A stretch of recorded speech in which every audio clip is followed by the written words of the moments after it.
I believe we have Michele, who is she's from the Adler School of Psychology, and she is going to be talking about something that's really kind of close to my heart, and what I'm going through right now is cravings and food addictions.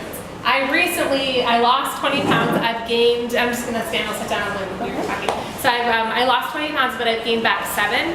And part of it, and I talk about this on my blog, I had a doctor who gave me speed basically to take. It was phentermine, and it speeds your metabolism and it makes you not hungry.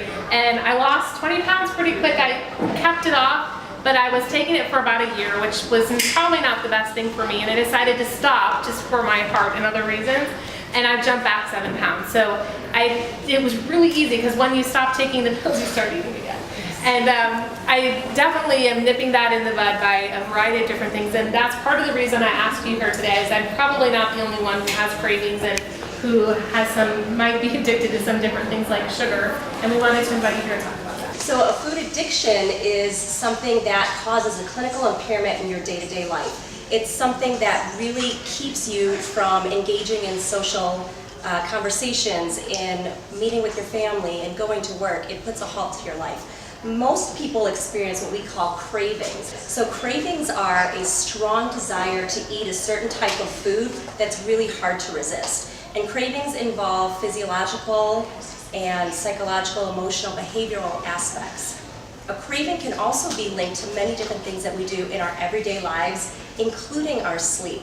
So it's really important to get enough sleep. It's important to recognize what kinds of foods you're craving. And you're right, there's a really high correlation with cravings and high carb, high sugar foods. Now, so you brought up a good point about the cravings and the sugary high carb foods. What do we do to break the habit?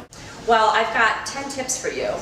First 5 I'll give you here. Okay, excellent. The second 5 you can find on my blog. Great. So number 1 is you have to commit to a healthy mindset.